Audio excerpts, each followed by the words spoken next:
आप सभी का मेरे YouTube चैनल में बहुत बहुत स्वागत है। मैं निशामणि साहू आपका स्वागत और अभिनंदन करता हूं। आप आज जो जानकारी प्राप्त करने जा रहे हैं सीजी हेल्थ पोर्टल पर जो ई कल्याणी है, जिसके माध्यम से हम एमटीपी के ऑनलाइन एंट्री करते हैं, ये आप आज देखेंगे कि ई कल्याणी पर निजी अस्पतालों की एमटीपी ऑनलाइन एंट्री।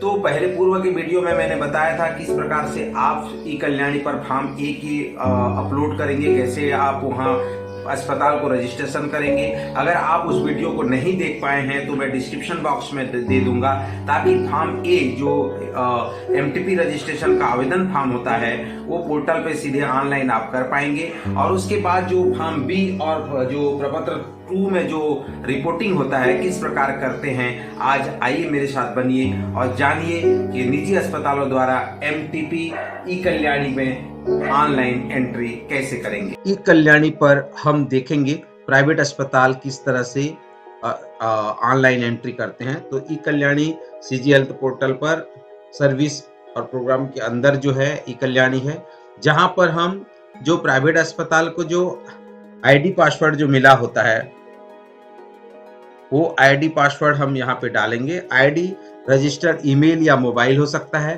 और पासवर्ड जो उनको मिला रहता है वो पासवर्ड आपको यहाँ पे डालना रहता है।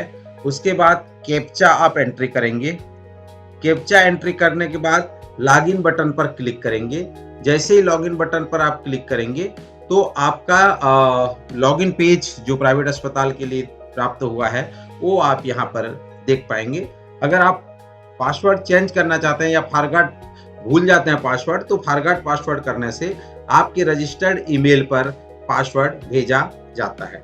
तो ये आपने देखा, पूर्व के वीडियो में भी आपने देखा कि किस प्रकार से प्राइवेट हॉस्पिटल फॉर्म ए में रजिस्टर करते हैं। अगर आपने नहीं देखा होगा तो आप उसको देख सकते हैं। ये स्टेप भी आप यहाँ पर देख पाएंगे जो रजिस्ट्रेशन का स्टेप है। तो सबसे पहले हम यहाँ पे लॉगिन करेंगे, और लॉगिन करने के बाद जो है जो आपका पेज ओपन होता है वो है आपका फॉर्म 2।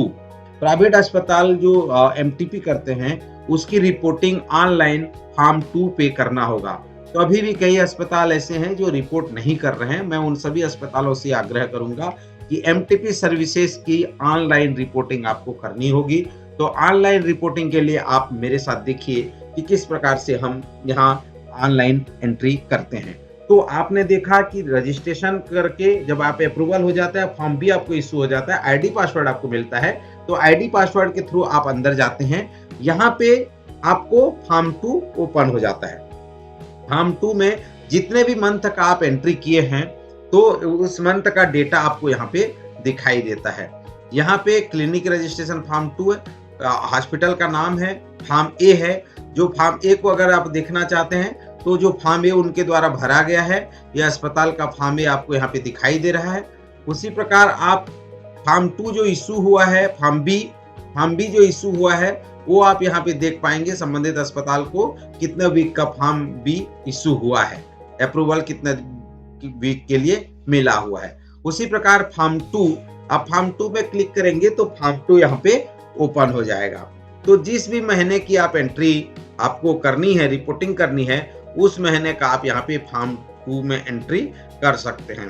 अभी मई महीने में मान लीजिए मैं 2022 का डाटा यहाँ पे डालना चाहता हूँ, तो मई महीने का डाटा मैं यहाँ पे डाल सकता हूँ। Name of the state, name of hospital, duration of pregnancy यहाँ पे up to 12 week, between 20 to 12। यहाँ पे आपको जितने भी नंबर्स में रिपोर्टिंग करनी है, आपको यहाँ पे संख्या में जानकारी देनी है कि कितने आपने यहाँ पे 12 वीक वाले कितने हैं और 12 to 20 वीक वालों का कितना आपने एमटीपी कराया। Method wise MTP distribution, MMA के तहत कितने का हुआ, जो यहाँ पे आप संख्या रिपोर्ट करेंगे उसका बाइफर्केशन यहाँ पे आएगा कि एमएमए में कितना हुआ, एमवीए में कितना हुआ, ईवीए में है, अदर्स में कितने हैं। तो ये संख्या से ये ज्यादा नहीं हो सकते, यह ध्यान देने वाली बात है। उसी प्रकार रिलीजन्स ऑफ वुमेन, उसका धर्म क्या था, हिंदू, मुस्लिम, क्रिश्चियन, अदर। तो ये जैसे आप मान लीजिए यहाँ पे 12 वीक वाले 7 लोगों का आपने किया है, तो यहाँ जो आपका जानकारी होगा ये 7 से ज्यादा नहीं होना चाहिए। ठीक है, तो उस तरह से आप जो है रिपोर्टिंग आप कर सकते हैं। तो उसके बाद जो है धर्म में जब जाएंगे तो आपको देखना होगा कि धर्म में जो डाटा आप डालेंगे वो भी इससे ज्यादा नहीं होना चाहिए, क्योंकि ये एक दूसरे से रिलेशन है। उसमें से टर्मिनेशन विद एक्सेप्टेंस ऑफ कंट्रासेप्टेशन, कितने लोग उसमें से कंट्रासेप्टेशन का यूज किया, स्टेलाइजेशन कितने ने कराया, आयुषीडी कितने ने कराया। तो आप ये डेटा उससे कम हो सकता है, ज्यादा नहीं हो सकता। रीजंस फॉर टर्मिनेशन, क्यों टर्मिनेट कराया, danger to life of the pregnant women के लिए खतरा तो नहीं था, grave injury of the physician health of the pregnant women, इसमें कितने हैं। तो कहने का अर्थ है जो डेटा है वो आपका मंथली बेसिस यहाँ पे रिपोर्ट होनी है। तो आप जब रिपोर्ट करेंगे तो ये पूरी इंफॉर्मेशन जो है सीधे सीधे पोर्टल के माध्यम से सीएमओ कार्यालय को जमा हो जाएगी। तो मैं आपसे आग्रह करूंगा कि ये मंथली रिपोर्ट अनिवार्य रूप से जो है आप ऑनलाइन करिए। Total incomplete spontaneous abortion, missed abortion, septic abortion, ये जो डाटा है आपको इस प्रकार से भरनी है इसको। तो ऑनलाइन भरने के लिए आप इसका उपयोग कर सकते हैं और इस प्रकार से आप इसको सेव कर सकते हैं। तो आपने देखा कि हम अपने जो आईडी पासवर्ड जो हमें मिला हुआ है उसमें जा करके हम फॉर्म ए, फॉर्म बी, फॉर्म 2 देख पाएंगे, रिपोर्ट कर पाएंगे। आप यहाँ चेंज पासवर्ड का ऑप्शन है, चेंज पासवर्ड ऑप्शन में जा करके पासवर्ड को बदल पाएंगे। एडिट प्रोफाइल में जा करके जो है अपने प्रोफाइल में जो डिटेल दिया हुआ है, जैसे कई सारे इंफॉर्मेशन आप जो है जो आपने डाला है वो अगर आप बदलना चाहते हैं, कोई ऑनर को बदलना है तो आप यहाँ पे एड्रेस बदलना है तो आप यहाँ पे बदल सकते हैं और सेव कर सकते हैं। इस प्रकार ये बेसिक जानकारी जो है आप एमटीपी में कर सकते हैं। अब आगे हम देखेंगे कि कोई अस्पताल को जब फॉर्म बी इशू नहीं हो पाया है और वो अस्पताल को फॉर्म बी इशू करना है तो या पूर्व से उसको फॉर्म बी या लाइसेंस मिला हुआ है तो उसको फॉर्म बी कैसे हम जनरेट करेंगे।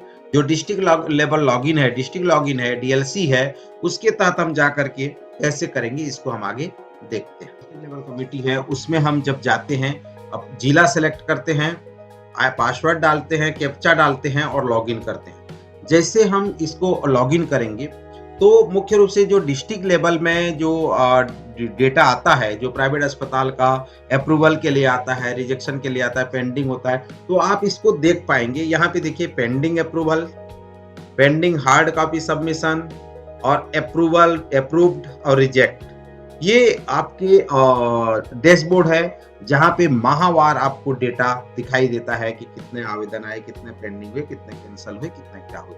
यहाँ पे जो राइट साइड है, लेफ्ट साइड है, यहाँ पे देख पाएंगे पेंडिंग हार्ड कॉपी सबमिशन कितने हैं, पेंडिंग अप्रूवल कितने हैं, अप्रूव्ड कितने हैं, कैंसिल कितने हुए, रिजेक्ट कितने हुए, समरी है। ये सारे चीजें आप, डिस्ट्रिक्ट वाइज रजिस्ट्रेशन है, मंथ वाइज रजिस्ट्रेशन है, form 2 month wise form 2 submission है, फैसिलिटी वाइज मंथली एमटीपी है, फैसिलिटी वाइज टोटल एमटीपी है, समरी है। ये पूरे इंफॉर्मेशन जो है आप यहाँ पे देख पाते हैं। तो सबसे पहले हम डीएलसी में जो है DLC added hospital, add new, यहाँ पे ऑप्शन है देखिए एड न्यू। जैसे हम एड न्यू करते हैं तो हम यहाँ उन अस्पतालों को जो पूर्व से जो है उनको लाइसेंस मिल चुका है, उन अस्पतालों को यहाँ पे हम ऐड करते हैं। अर्थात डायरेक्ट सीएमएचओ ऑफिस में ऐसे पुराने अस्पताल जिनको ऑलरेडी लाइसेंस इशू हो चुका है, उन सभी की एंट्रियां हो सकती है और सीएमएचओ ऑफिस में प्राइवेट हॉस्पिटल का रजिस्ट्रेशन कर सकते हैं। यहाँ देखिए प्राइवेट हॉस्पिटल रजिस्ट्रेशन फॉर्म ए, अर्थात यहाँ पे जो काम प्राइवेट अस्पताल स्वयं ऑनलाइन रजिस्ट्रेशन करता है वो काम यहाँ पे पहले फॉर्म ए भराया जाएगा और चूंकि उसको ऑलरेडी फॉर्म बी इशू हो चुका है तो इसको कैसे करते हैं देखिए। यहाँ पे जैसे ही फॉर्म ए के लिए आप चुनेंगे तो कैटेगरी ए के लिए 12 वीक वाले जो हैं, जो 12 सप्ताह से कम वाले हैं, उनको जो है आप यहाँ पे क्या क्या सर्विसेज होना चाहिए उसको आप टिक लगाएंगे। अगर मान लीजिए pregnancy can be terminated up to 20 week है तो ये फॉर्म ए का मैंने ऑलरेडी बताया हूँ, आप उस वीडियो में देख भी पाएंगे, मैं डिस्क्रिप्शन बॉक्स में डाला भी हूँ। तो आप यहाँ पे ये सर्विसेज वहाँ पे होनी चाहिए, जिसमें आप क्लिक करके ये सर्विसेज को आप जो है आप वहाँ पे ओके कर सकते हैं। उसके बाद नेम ऑफ द प्लेस, उस अस्पताल का नाम, ऑनर का नाम, एड्रेस, एड्रेस टू गवर्नमेंट है कि प्राइवेट है कि नर्सिंग होम है कि अदर इंस्टीट्यूशन है, कहाँ, pin code, mobile number, email, ये जो संस्था के लिए पासवर्ड होता है। जैसे मान लो जिस संस्था को हम अगर यहाँ से जारी करेंगे तो हम उनको आईडी पासवर्ड यहाँ से दे सकते हैं। जो डायरेक्ट फॉर्म ए जनरेट करके आते हैं उनको आईडी पासवर्ड जो है सीधे एनआईसी थ्रू उनके ईमेल आईडी में जाता है। पर अगर हम उनका एंट्री करते हैं यहाँ सीएमएचओ ऑफिस में, जब उनको उनका डीएलसी से एंट्री करके जब फॉर्म ए सबमिशन करते हैं तो यहाँ पे उनको आईडी पासवर्ड दिया जाता है। अगर आप यहाँ पे जनरेट पासवर्ड करेंगे तो पासवर्ड जनरेट हो जाता है, या जो भी पासवर्ड अवेलेबल है उस पासवर्ड के थ्रू भी आप उसको कर सकते हैं। यहाँ पे आप देख भी पा रहे हैं upload form B, it is optional. यहाँ पे आपको एक फाइल जो फॉर्म बी है वो फाइल आपको चुनना होगा और आपको यहाँ पे अपलोड करना होगा। तो ये अपलोड यहाँ पे सेव कर देंगे तो अपलोड हो जाएगा और फॉर्म उसका जनरेट हो जाएगा, क्योंकि अप्रूवल तो पहले ही मिल चुका है। तो अप्रूव यहाँ पे आईडी पासवर्ड संबंधित संस्था को मिल जाता है ताकि वो एंट्रियां कर सके। डीएलसी एडेड हॉस्पिटल देखना है तो यहाँ पे पूरे जो डीएलसी द्वारा जो एड किया गया रहता है, जैसे मैं पुराने साल का कोई हॉस्पिटल दिखाना चाहूंगा जो जिनको डीएलसी के माध्यम से देखिए ये इतने सारे अस्पताल हैं जो डीएलसी के माध्यम से यहाँ पे एंट्रियां की गई है। तो आप यहाँ देख पाएंगे, यहाँ पे भी ऑप्शन है कि जो एडमिन लॉगिन है वो यहाँ एडमिन लॉगिन में ही हम हैं, तो यहाँ पे जो चेंज पासवर्ड करके अपना पासवर्ड डीएलसी बदल सकते हैं। यहाँ ये मंथ वाइज आप फॉर्म 2 का रिपोर्ट देख सकते हैं, कितने अप्रूव साइट हैं, कितने साइट ने फॉर्म 2 सबमिट किया और कितने ने फॉर्म 2 सबमिट नहीं किया है। तो ये रिपोर्ट आप यहाँ पे देख पाएंगे। फैसिलिटी वाइज मंथली एमटीपी का जानकारी कितना कितना मंथली एमटीपी हुआ है वो आप एक क्लिक में देख पाएंगे। साथ ही साथ जो है समरी अगर देखना चाहें तो आप माहवार समरी 12 वीक वाले कितने हैं और अप टू 12 वीक वाले कितने हैं ये आप देख पाएंगे। तो ये जो रिपोर्ट है, जो निरीक्षण टीम है वो टीम भी इसका उपयोग करके निरीक्षण कर सकती हैं, देख पाएंगे कि कहाँ पे हो रहा है कहाँ पे नहीं हो रहा है। जहाँ पे अप्रूवल दिए हैं, जितने संस्था को अप्रूवल दिए हैं उतने संस्था का रिपोर्टिंग 100% हो रहा है या नहीं उसकी मॉनिटरिंग जो है वो कर सकते हैं। तो ये बहुत ही अच्छे तरीके से इसको डिजाइन करके बनाया गया है ताकि पूरी इंफॉर्मेशन जो है वो आपको मिल पाए। जो रजिस्ट्रेशन फॉर्म है पेंडिंग हार्ड कॉपी, मतलब इनका हार्ड कॉपी अभी जो है अपलोड करने के लिए ये पेंडिंग है। आप यहाँ पे जो उनका फॉर्म ए देख सकते हैं, व्यू ऑप्शन है, यहाँ पे फॉर्म 2 अपलोड कर सकते हैं। अगर आपको उसको रिजेक्ट करना है तो यहाँ पे रिजेक्ट कर सकते हैं। तो इस तरह से ये सर्विसेज आपको ई कल्याणी में दी गई है। आप इसका उपयोग करके, जैसे पेंडिंग अप्रूवल, मतलब ये 2 संस्था हैं जो वर्मा हॉस्पिटल और आलमती हॉस्पिटल, ये अभी पेंडिंग है, जहाँ पे अभी निरीक्षण के बाद अप्रूव करने की जरूरत है, फॉर्म भी अपलोड करने की जरूरत होगी। और उसी प्रकार जैसे ये अपलोड हो जाएंगे, अप्रूव हो जाएंगे तो अप्रूव्ड में दिखना शुरू हो जाएगा, और अप्रूव में जैसे ही आप करेंगे तो ये फॉर्म बी यहाँ पे व्यू और एडिट, अर्थात यहाँ पे देख पाएंगे कि आपका फॉर्म ए भी अपलोड हो गया, फॉर्म बी भी अपलोड हो गया है। तो मेरा सिर्फ आपसे इतना ही कहना है कि जब जितने भी प्राइवेट अस्पताल हैं उन्हें फॉर्म बी जो कि आपका अप्रूवल होता है वो सारे एमटीपी प्राप्त संस्था को, एमटीपी मान्यता प्राप्त संस्था को फॉर्म बी अपलोड कराना बहुत जरूरत है। और दूसरा, फॉर्म बी जब अपलोड हो जाएगा तो आपका जो एंट्री है फॉर्म 2 में जो मंथली रिपोर्टिंग करना होता है वो आपको अनिवार्य रूप से करना होगा, ताकि जो मेडिकल टर्मिनेशन ऑफ प्रेगनेंसी की पूरी जानकारी है वो आपके पोर्टल में आ सके और एक वस्तु स्थिति से रिपोर्टिंग किया जा सके। तो मुझे विश्वास है कि आपने जो ई कल्याणी पोर्टल पर एमटीपी प्राइवेट हॉस्पिटल रजिस्ट्रेशन कैसे स्वयं करते हैं, डीएलसी के माध्यम से कैसे करते हैं, ये पूरे चीज़ों को समझा होगा। अगर कहीं पे आपको डाउट लग रहा है तो कमेंट बॉक्स पर आप लिखिए, हम उसका जवाब देंगे, हम उसको निराकरण करने का प्रयास करेंगे। साथ ही साथ आपसे आग्रह करेंगे कि अधिक से अधिक अस्पताल जो इस एमटीपी का लाभ ले रहे हैं, वो इस वीडियो को देखें, सीखें, समझें और कहीं पे भी आपको लगता है और कोई अच्छी जानकारी के लिए तो आप कमेंट बॉक्स पर ज़रूर कमेंट करें, लाइक करें, शेयर करें। आप सभी का बहुत-बहुत धन्यवाद। सभी से आग्रह है कि इस चैनल को अधिक से अधिक हाथों तक पहुंचाइए और जन जन तक इस चैनल को पहुंचाइए ताकि स्वास्थ्य संबंधी सभी जानकारियां हम उन तक पहुंचा पाएं। तो मुझे आशा और विश्वास है कि आप इस चैनल को अभी तक सब्सक्राइब नहीं किए हैं तो सब्सक्राइब करिए, लाइक करिए, शेयर करिए और बेल आइकन को दबाइए ताकि आपको पहला नोटिफिकेशन आपको जाए। धन्यवाद।